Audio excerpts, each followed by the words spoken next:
네, 공인중개사법 2조를 통해서 6개의 용어의 정의에 대해서 살펴보셨죠? 그 중에 2조 1호가 중개에 대해서 정의를 하면서 중개라 함은 제3조 규정에 의한 중개대상물에 대하여 이렇게 출발했습니다.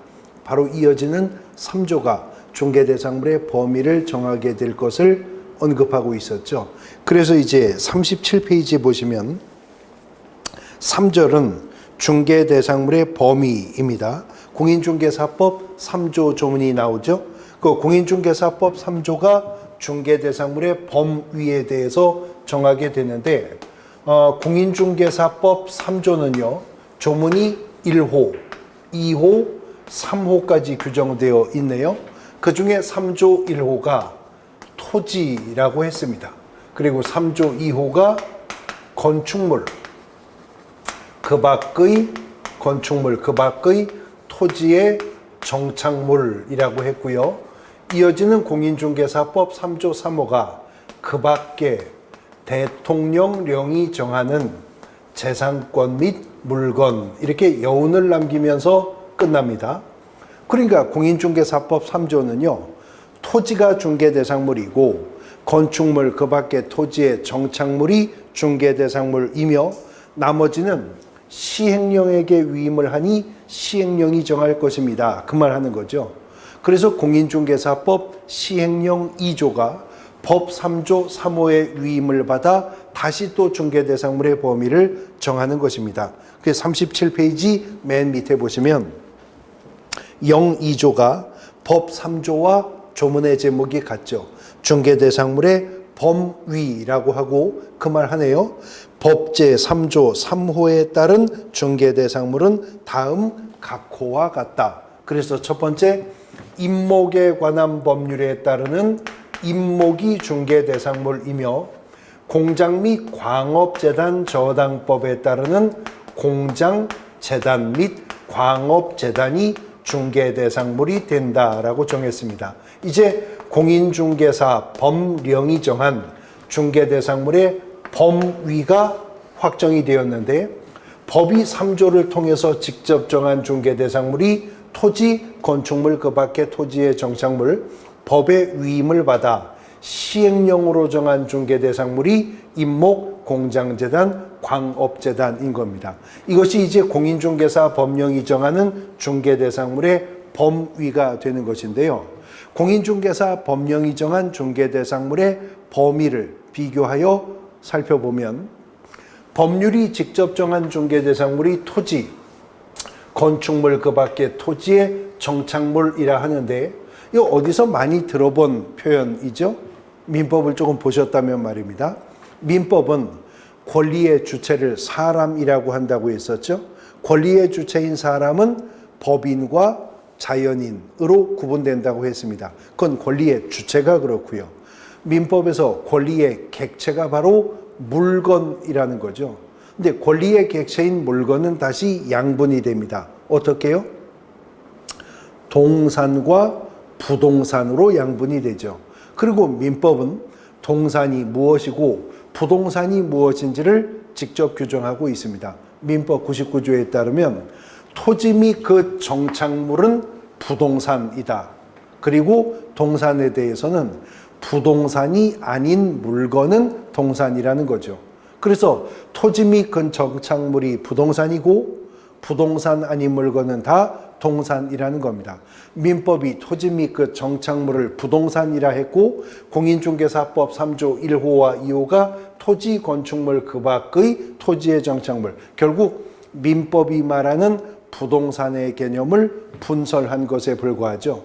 근데 거기에 임목, 공장재단 및 광업재단이 추가되어 공인중개사 법령의 중개대상물의 범위가 설정되어 있는 것이기 때문에 공인중개사 법령상의 중개대상물은 민법상의 부동산의 개념보다는 범위가 더 넓다, 범위가 더 크다라고 판단될 수가 있습니다. 민법상의 부동산의 개념에 일정한 개별법에 의하여 소유권 보존의 등기를 필요한 일부 내용들이 추가되어 중개대상물의 범위가 정해지고 있기 때문에 그렇습니다. 법정 중개대상물과 관련해서는 매년 문제가 출제가 되는데요.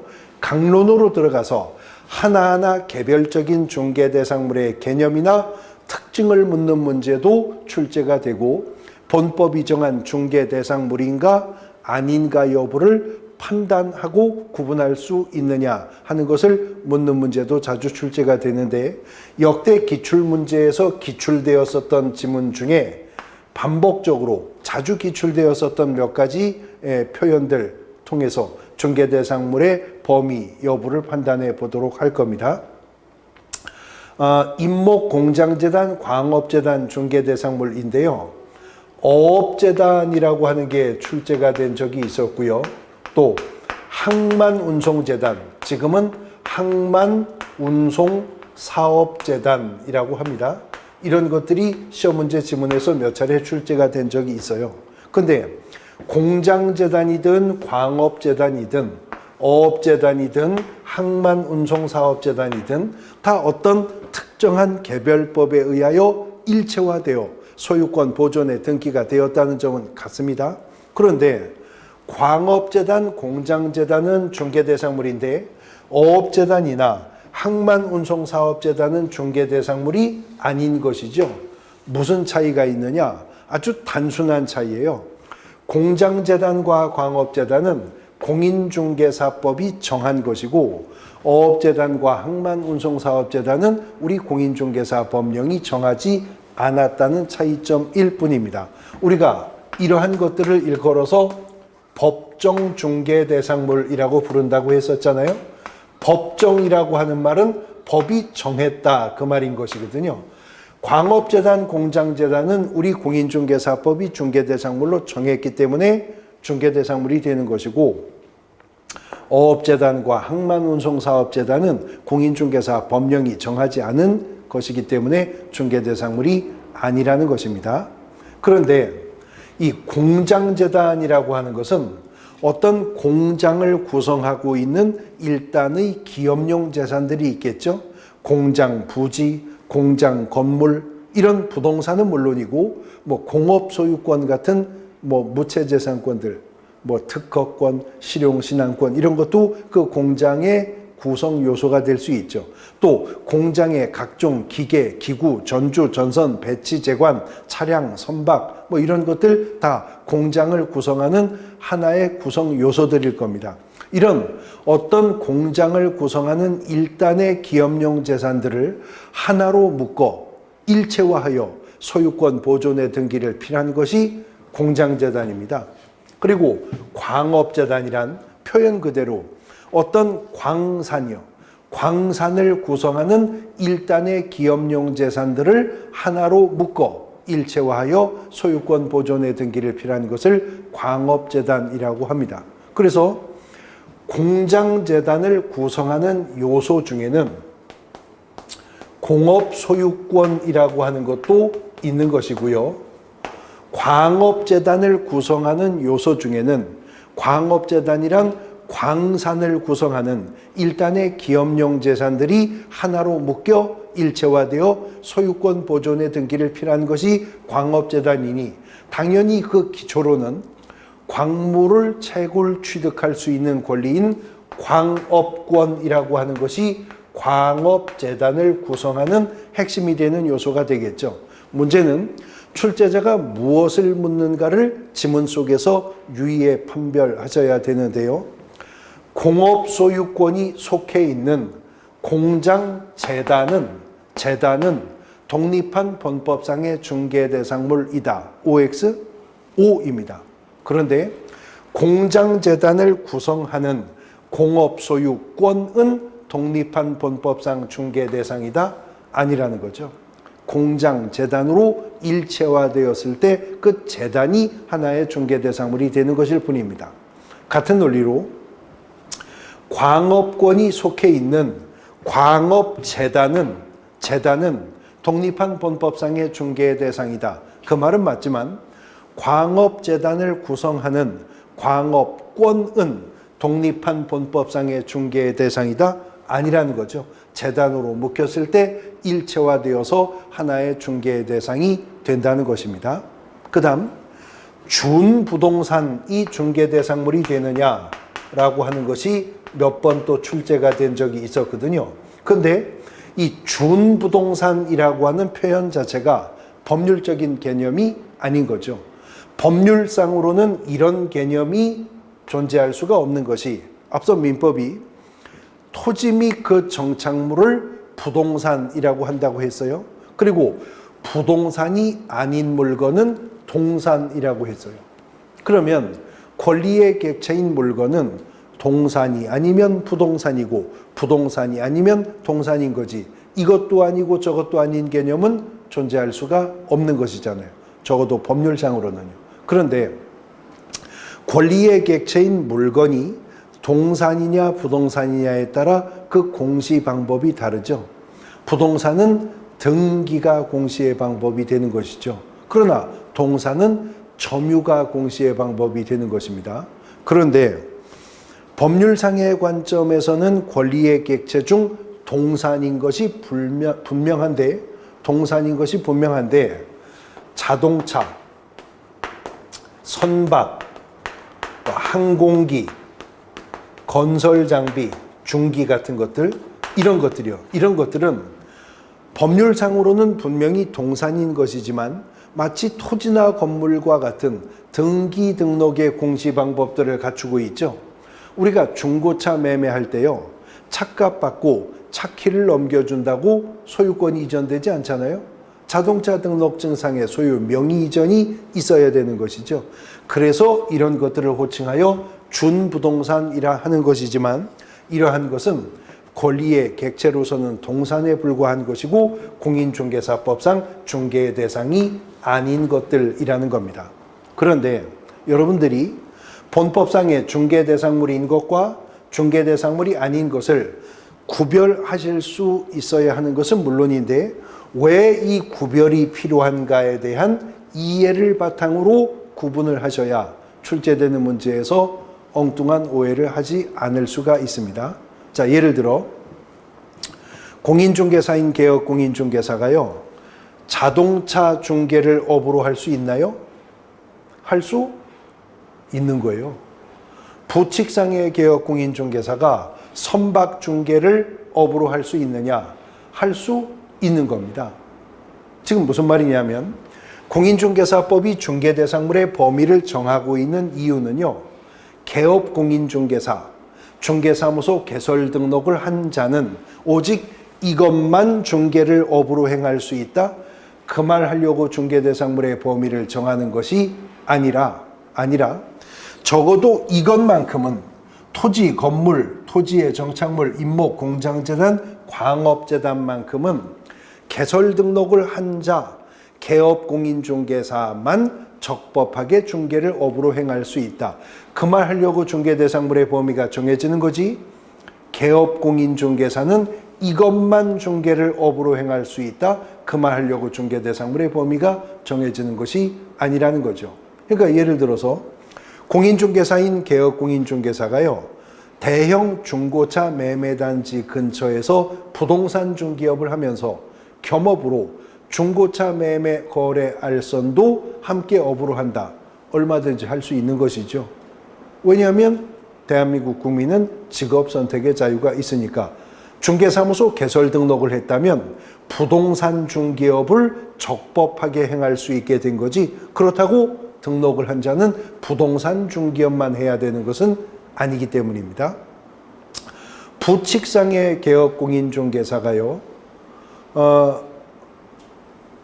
속초항 앞에 중개사무소를 두고 부동산 중개업을 하면서 선주들 간의 선박거래 알선 중개를 업으로 한다. 얼마든지 할 수 있는 것입니다. 겸업이 개인인 개업공인중개사에게는 허용되기 때문에 그렇습니다. 그러니까 중개대상물의 범위를 정하고 있는 이유가 개업공인중개사는 이것만 중개를 업으로 행할 수 있다가 아니라는 거죠. 이것만큼은 등록을 한 자, 개업공인중개사만 적법하게 중개를 업으로 행할 수가 있다라고 하는 겁니다. 이런 대법원 판례가 있었어요. 중개사무소 개설 등록을 하지 않은 자가요, 서울시 강동구 송파구 일원에서 셀프 세차장 구조물, 셀프 세차장 알죠?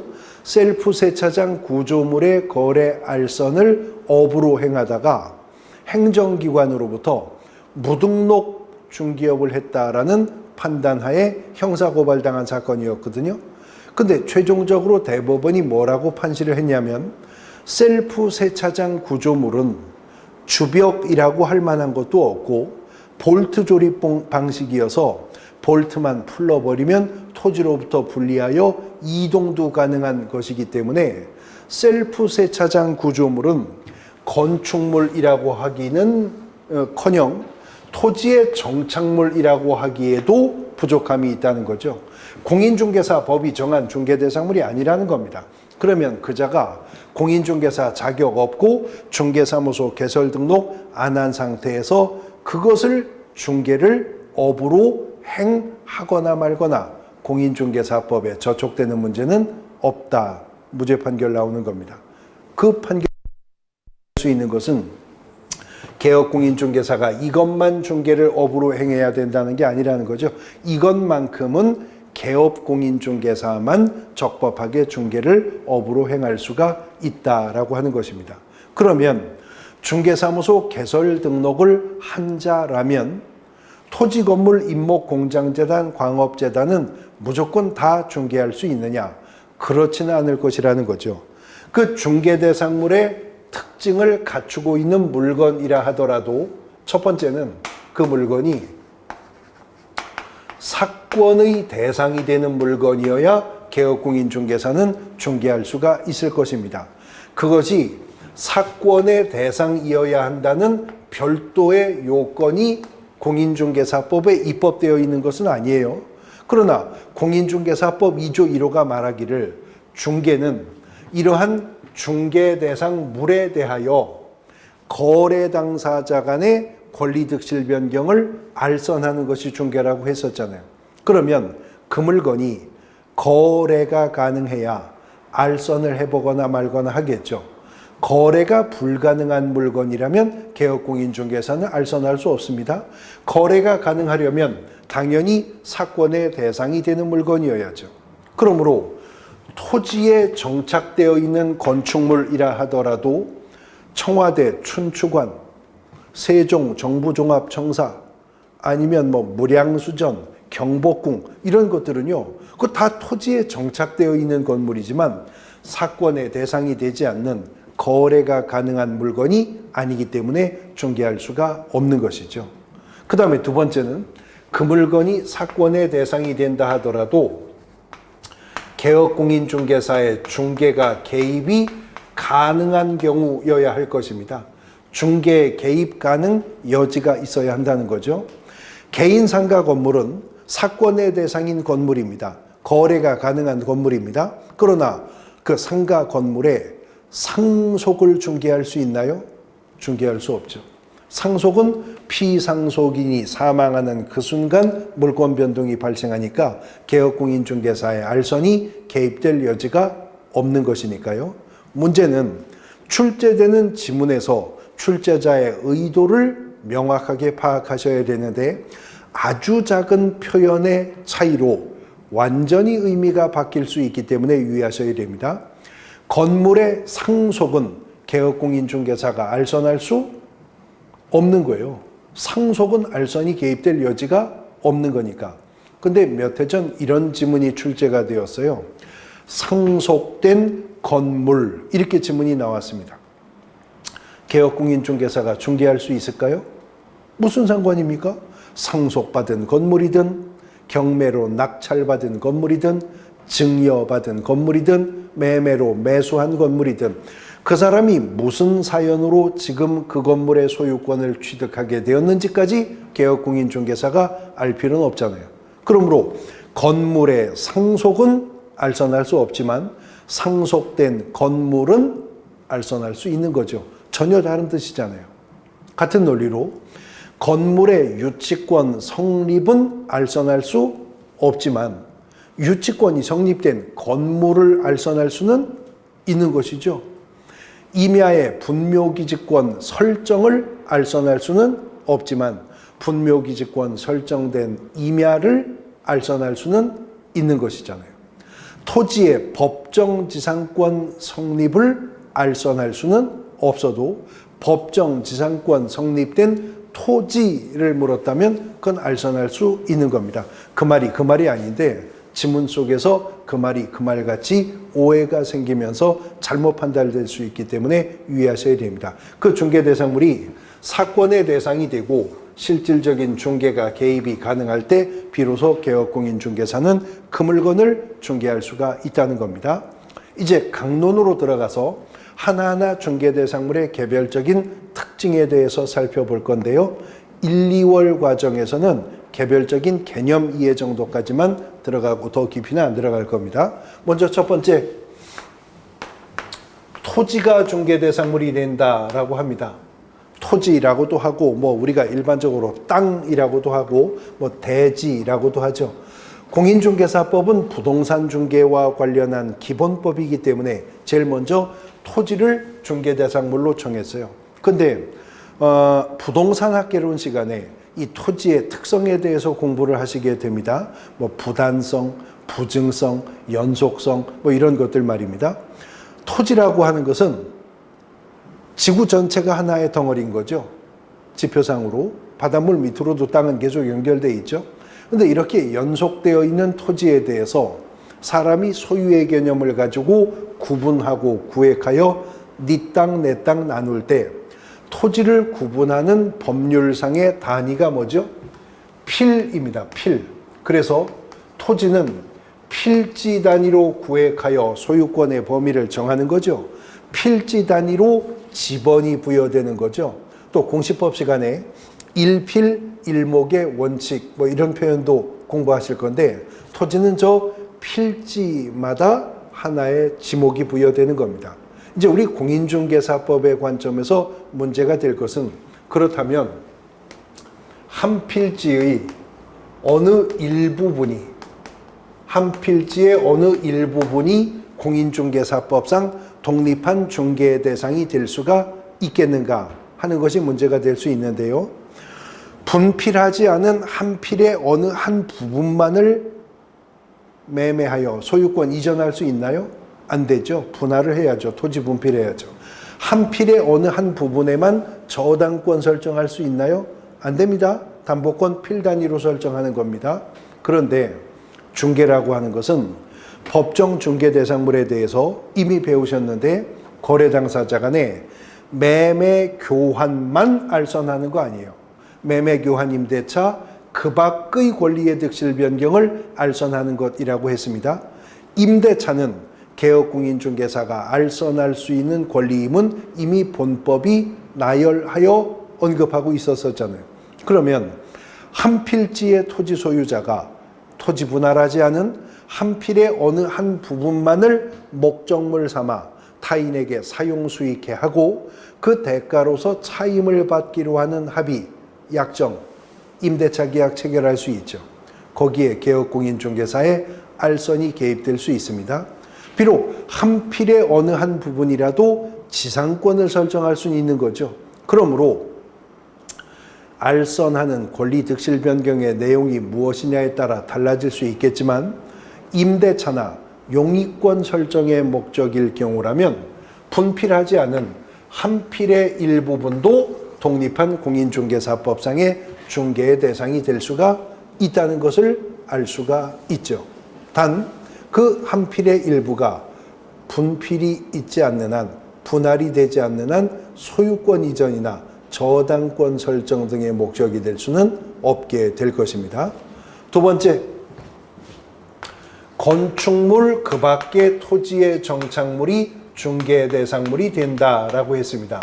건축물 그 밖의 토지의 정착물이라고 표현을 했기 때문에 지금 여기서 언급하고 있는 이 건축물은요, 토지에 정착되어 있는 건축물이어야 한다는 거죠.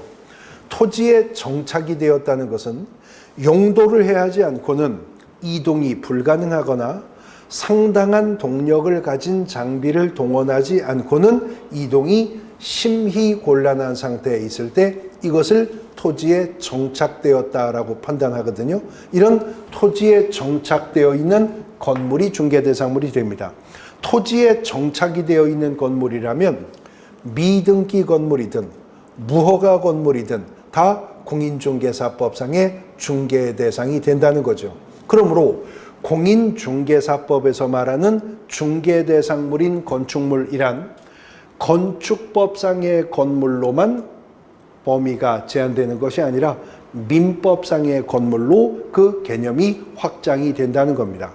그리고 심지어 대법원 판례에 따르면 토지에 정착이 될 건물도 하나의 미래의 건물로서 장래의 건물로서 중개 대상이 될 수가 있다고 보는 것입니다. 그것을 공식적으로 호칭하면 주택법 제16조 규정에 의하여 사업계획 승인을 얻어 건설 공급하는 주택의 입주자로 선정된 지위, 뭐 이렇게 공식적으로 호칭을 하겠습니다만 우리가 현장 실무상 아파트 분양권이라고 부르는 것이죠. 자, 이 아파트 분양권은요, 이미 분양 계약이 체결되었고 특정한 동과 호수까지도 확정이 되어서 토지에 정착이 될 하나의 미래 건물로서의 특징을 다 가지고 있는 거죠. 그러므로 이런 아파트 분양권은 공인중개사법이 정한 중개대상물인 건물에 속하게 된다는 거죠. 그 다음 입주권 중에서도요, 도시 및 주거환경정비법이나 빈집 및 소규모 주택 정비에 관한 특례법상의 입주자 지위, 즉 재건축 입주권, 재개발 입주권 같은 것들이 있죠. 그런 입주권이라면 다 미래의 건물로서 공인중개사법상 중개대상물인 건축물에 속하게 되는 것입니다. 자, 토지가 필 단위로 거래가 된다면 건물은 구획하는 구분의 단위가 동이죠. 1동 건물, 2동 건물 이렇게요. 그런데 토지와는 달리 건물의 경우에는 구분 소유가 인정이 되는 집합 건물의 개념이 있죠. 그런 구분 소유가 인정되는 집합 건물, 예를 들어 다세대 주택, 아파트 같은 경우 주택이 구분 소유가 인정되잖아요. 이런 구분 소유가 인정되는 집합 건물이라면 1동 건물의 어느 한 부분이라 하더라도 그 일부분이 구분 소유가 인정이 된다면 매매나 교환 등을 통한 소유권 이전이나 저당권 설정의 목적으로서의 중개 대상도 건물은 구분 소유가 인정되는 집합 건물의 경우에는 중개 대상이 될 수가 있다는 것이 토지와는 구분되는 차이점이 되겠습니다. 그 다음 건축물 그 밖의 토지의 정착물이라고 했으니 건축물 외에도 토지에 정착된 물건으로서 토지와는 별개의 독립한 중개 대상이 되는 것도 있어야 하겠죠. 근데 유의할 것은 토지에 정착되었다고 하여 이것이 다 공인중개사법상 중개 대상이 될 수가 없는 것은 다시 중개란 그 대상물에 대해서 거래 당사자 간의 매매교환 임대차 그 밖의 권리득실 변경을 알선하는 게 중개라고 했었습니다. 그러면 공인중개사 법이 정한 중개 대상 물이 되기 위해서는 일단은 그것이 물이어야 합니다. 워터 말하는 물이 아니라 하나의 권리의 객체인 물건이어야 합니다. 그것이 일단 민법상 하나의 권리의 객체인 물건으로 취급이 되어야 이제 공인중개사법이 중개 대상 물건이냐 아니냐를 판단할 거잖아요. 그런데 분명히 토지에 정착되어 있어요. 용도를 해하지 않고는 이동이 불가능한 상태의 정착 상태까지 보이고 있습니다. 그러나 토지와 부합 상태가 너무 강하기 때문에 토지의 일부로 취급되어 토지와 권리관계를 함께하는 것들이 있죠. 논두렁, 밭두렁, 담장, 축대, 교량, 터널 이런 것들, 암석, 토사, 수목 그런 것들, 이런 것들은 토지의 일부에 불과합니다. 토지와 부합 상태가 너무 강하기 때문에 토지와 권리관계를 함께하는 것이죠. 또 아스팔트, 시멘트, 도로, 포장물, 토지에 정착되어 있지만 용도를 해하지 않고는 이동이 불가능한 상태로 토지에 정착되어 있지만 토지와 부합 상태가 너무 강하죠. 그냥 그건 토지의 일부일 뿐이지 독립한 중개 대상물이긴커녕 하나의 독립한 권리의 객체인 물건도 아닙니다. 그런데 판례는요, 민법상 토지에 생립하고 있는 나무들, 토지에 뿌리박고 자라나고 있는 나무를 수목이라고 하는데, 민법상 수목은 토지의 일부입니다. 토지와 권리관계를 함께 하는 것입니다. 그런데 그런 수목이요, 명인방법을 확보하면, 명인방법을 갖춘 수목이라면 토지와 구분 소유가 인정이 된다는 것이죠. 이 명인방법이라고 하는 것도 민법에서 공부하실 건데요, 어떤 수목 등이 토지와 구분 소유가 인정이 된다는 사실을 누구든 제3자가 현장에서 육안으로 관찰하여 알 수 있는 정도의 방법이면 아주 폭넓게 판례는 명인방법을 인정합니다. 어떤 수목에 울타리를 둘러둔다든가 일정한 간격으로 목책을 세워둔다든가 진입로에 표지를 세워 소유자, 수종, 수량 등을 기재해 둔다든가 나무 하나하나에 표차를 달거나 표식을 하거나 벌채할 나무일 경우라면, 베어낼 나무일 경우라면 그 등거를 깎아내고요, 나무 껍질을 벗겨내고 묵서하는 방법 등도 명인방법으로 인정이 돼요. 이런 명인방법을 갖춘 수목은 토지와는 별개의 독립한 물건으로 공인중개사법상 하나의 토지 정착물로 토지와는 다른 또 하나의 중개대상물이 된다라고 법원은 판시하고 있다는 겁니다. 그 다음, 수목이라고 하는 것은 명인방법을 갖추었을 때 그렇지, 수목은 토지의 일부인 거죠. 토지와 권리관계를 함께 하는 것입니다. 그런데 명인방법을 갖추게 된다면 수목은 토지와는 별개의 독립한 중개대상물이 된다고 했어요. 그러나 명인방법이라고 하는 것은 앞서 방금 전 설명한 것과 같은 불완전한 공시방법을 갖춘 것이기 때문에 이런 명인방법을 갖춘 수목은 매매나 교환 등을 통한 소유권 이전의 목적으로서의 중개의 대상이 될 수가 있는 것일 뿐이지 등기되어 있지 않은 물건이 아니니 저당권 설정 등은 원천적으로 불가능하겠죠. 그런데요, 어떤 수목의 집단이 토지와는 완전히 별개의 독립한 하나의 부동산으로 간주될 수 있는 방법이 하나가 있는데, 그 수목의 집단을 임목에 관한 법률에 의하여 소유권 보존의 등기를 필하면요, 등기가 된 수목의 집단을 일컬어 임목이라 합니다. 임목이라 합니다. 그 임목은 공인중개사법 시행령이 처음으로 정한 중개대상물이었잖아요. 그러니까 임목이란 어떤 수목의 집단이 임목에 관한 법률에 의해 소유권 보존의 등기를 필했을 때 이것을 임목이라고 하는데, 임목에 관한 법률에 따르면요, 소유권 보존의 등기를 할 수 있는 수목에 대해서는 모든 수종의 수목을 그 대상으로 한다라고 합니다. 그러니까 등기할 수 있는 나무의 종류가 따로 있는 게 아니다, 그 말이죠. 모든 수종의 수목을 그 대상으로 할 뿐만 아니라 수종은 물론이고 수령에 대한 제한도 없어요. 몇 그루 이상이어야, 몇 년생 이상이어야 임목 등기 가능하다 하는 제한도 없습니다. 또 수량에 대한 제한도 없어요. 몇 년생 이상이어야 한다는 제한도 없고 몇 그루 이상이어야 한다는 제한도 없고, 수목의 집단이라면 심지어 그 수목의 집단이 한 필지 일부에 생립하고 있는 수목의 집단이라 하더라도 수목의 집단은 임목 등기할 수 있습니다. 단 그 수목의 집단이 특정되어야 등기할 수 있으니까 임목법은 임목 등록 원부에 등록은 해야 한다고 요구하는 거죠. 그래서 그 수목의 집단을 임목 등록 원부에 등록을 했다면 수종, 수량, 수령에 제한 없이 한 필지 일부에 생립하고 있는 수목의 집단이라 하더라도, 심지어 그것이 천연림이냐 식재림이냐 여부도 불문하고 20개 집단은 임목 등기할 수 있습니다. 그래서 어떤 20개 집단이 임목에 관한 법률에 의해 소유권 보존의 등기를 필요하면 그 등기된 20개 집단을 일컬어 임목이라 한다는 거죠. 그리고 임목은 토지와는 완전히 별개의 독립한 부동산으로 간주가 되는 것이고, 임목은 명인 방법을 갖춘 수목과는 달리 등기가 되어 있기 때문에 임목은 소유권뿐만이 아니라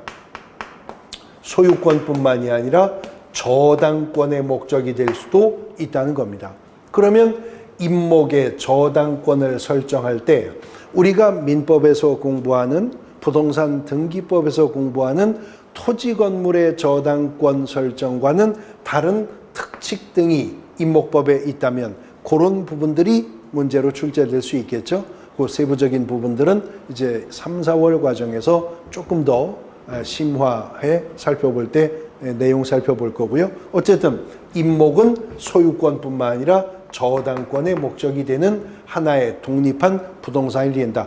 토지와는 완전히 별개의 독립한 부동산이기 때문에 임목은 토지 소유권이나 지상권 처분에도 영향을 받지 않는 하나의 독립한 부동산이 되는 것입니다. 그 다음 공장 및 광업재단 저당법에 따르는 공장재단 및 광업재단이 중개대상물이 된다고 하는데요. 앞서 잠깐 개념 설명을 했었어요. 공장재단이라고 하는 것은 공장을 구성하고 있는 일단의 기업용 재산들, 그러니까 공장 부지, 공장 건물, 공장의 기계, 기구, 전주, 전선, 배치, 제관, 차량, 선박 뭐 이런 것들이 다 이른바 재단 목록을 만들게 되죠. 재단 목록에 그 공장을 구성하는 일단의 기업용 재산들을 낱낱이 목록으로 기재해서 이걸 가지고 공장 및 광업재단 저당법에 의해서 소유권 보존의 등기를 필요하면 그 등기가 된 것을 공장재단이라 하고요.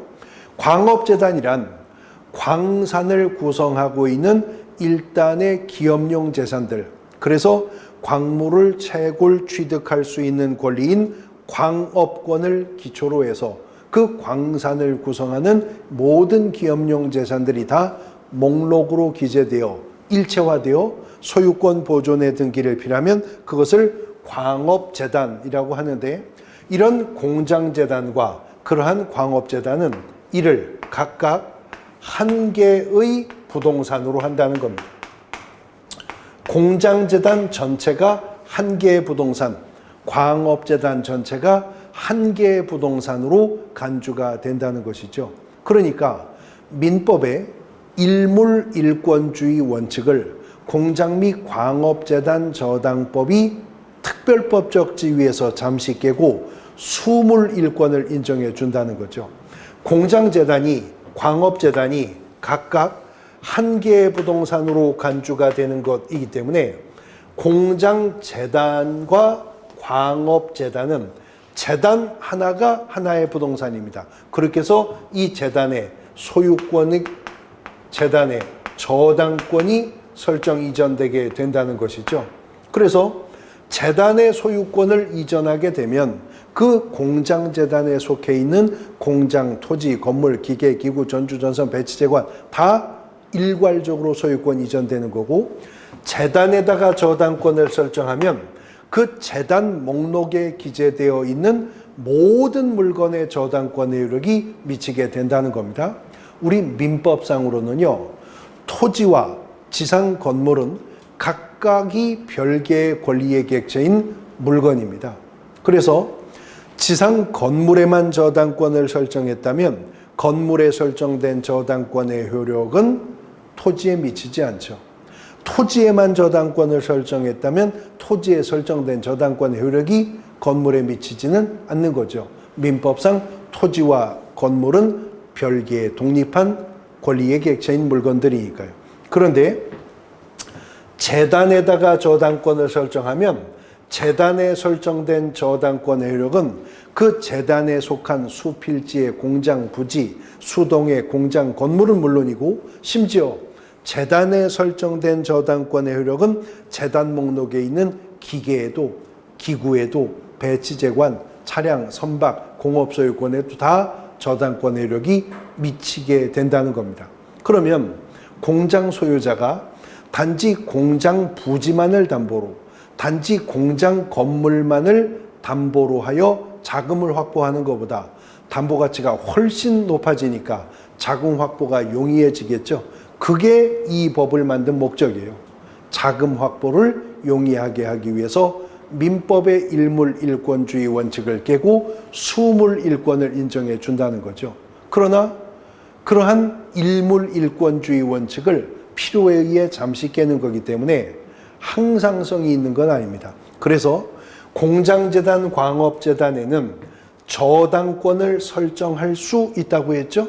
근데 공장재단이나 광업재단에는 저당권을 설정할 수 있을 뿐만 아니라 저당권이 설정되어야 한다는 것입니다. 그러므로 공장재단, 광업재단으로 소유권 보존의 등기를 필요했다면 10개월 이내, 10달 안에 그 재단의 저당권을 설정해야 돼요.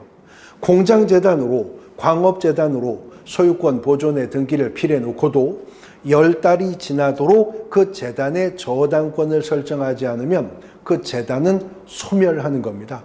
다시 뿔뿔이 흩어져서 일물일권으로 돌아가는 겁니다.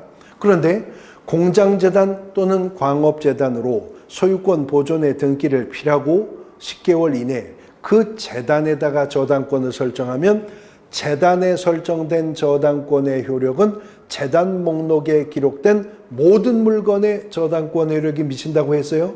그러다가 재단에 설정된 저당권이 말소가 되었음에도 재단으로서의 수물일권을 인정받으려면 다시 10개월 이내에 그 재단의 신저당권이 설정되어야 한답니다. 그러니까 공장재단이나 광업재단은 저당권과 동반하지 않고는 10달 이상 그 개념을 유지해 갈 수는 없다라고 하는 특징도 가지고 있다라고 하는 걸 알 수가 있습니다. 공인중개사 법령이 정한 중개대상물의 범위 그리고 개별적인 중개대상물의 개념과 아주 중요한 몇 가지 특징들을 살펴봤는데 이제 임목의 저당권을 설정할 때의 특징들, 임목에 설정된 저당권의 효과, 토지 저당권과 임목과의 관계 이런 부분들은 1, 2월 과정에서 민법의 기본 이론에 대한 공부가 있고 나면 3, 4월 과정에서 조금 더 심화학습하는 과정 속에서 살펴보게 될 겁니다. 오늘은 중개대상물의 범위까지 공부를 하셨습니다. 오늘 수업은 여기까지입니다. 수고하셨습니다.